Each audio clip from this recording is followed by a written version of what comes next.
Bah, il me semble que vous avez dit que Christian Estrosi mentait sur beaucoup de points.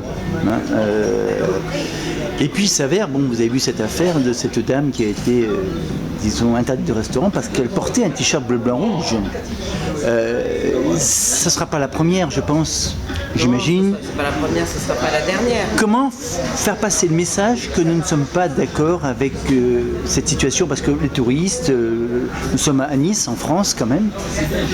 Écoutez, moi je crois qu'au-delà de cette affaire précise, puisque si j'ai bien compris, il y avait maintenant une instruction en cours, donc vous savez très bien que quand il y a une instruction en cours, on n'a pas à commenter l'acte. Et il y a eu deux mains courantes.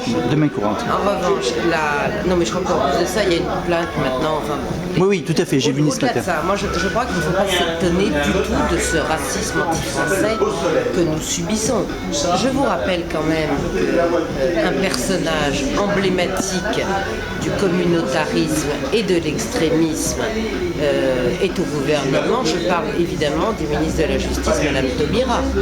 Je rappelle aussi aux Niçois que dans le gouvernement d'ouverture de M. Sarkozy en 2007, Mme Taubira avait déjà été pressentie pour intégrer son gouvernement. Donc, quand on a une personne comme ça qui cautionne quelque part, si vous voulez...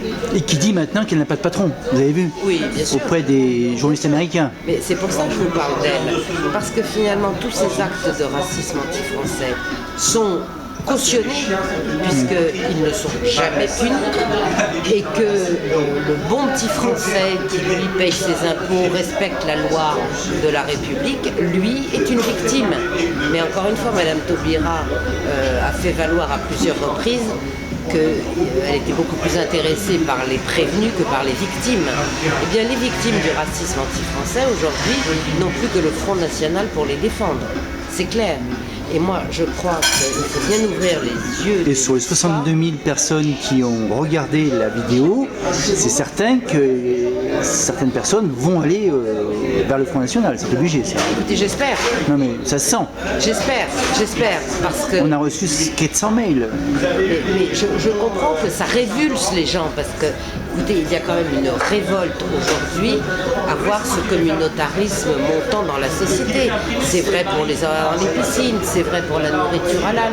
Je vous donne un exemple extrêmement récent, là, qui a quand même coûté des centaines de milliers d'euros encore aux contribuables, qui cette fois-ci s'est passé à Paris, mais aurait pu se passer ailleurs. Monsieur Delanoë, maire de Paris, a fait une immense réception, uniquement portée sur le Ramadan d'ailleurs, dans les salons de l'Hôtel de Ville de Paris. Bon, donc évidemment que mettez-vous à la place des gens qui ont envie de violer la loi de la République et d'insulter les Français, eh bien, ils se sentent parfaitement cautionnés. Tout à fait. Et moi, je crois qu'on assiste à une montée terrible de l'islam radical.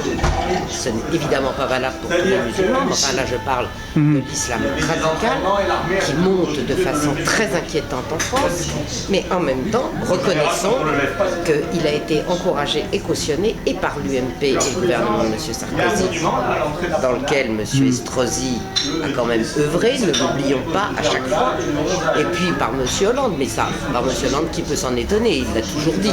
Il a toujours dit. Le droit de vote des étrangers qui va nous tomber dessus s'il n'y a pas une réaction vive des Français, ce sera la même chose. Il a été annoncé par Nicolas Sarkozy, il a été annoncé par M. Hollande.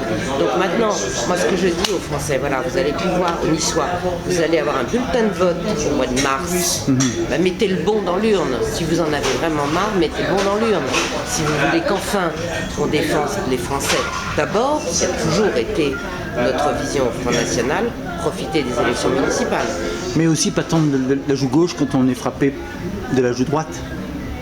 Ben ça c'est certain, moi je suis chrétienne, mais ce précepte-là, je ne l'adopte pas. Et pourtant c'est ce qui se passe de plus en plus, c'est ce qu'on voit là. Oui, mais enfin, aujourd'hui, je ne sais pas, moi, dans un acte de racisme anti-français, si le français se défend, qui va en prison? Oui. Moi je vous pose la question. Tout à fait. Je suis pas sûre de...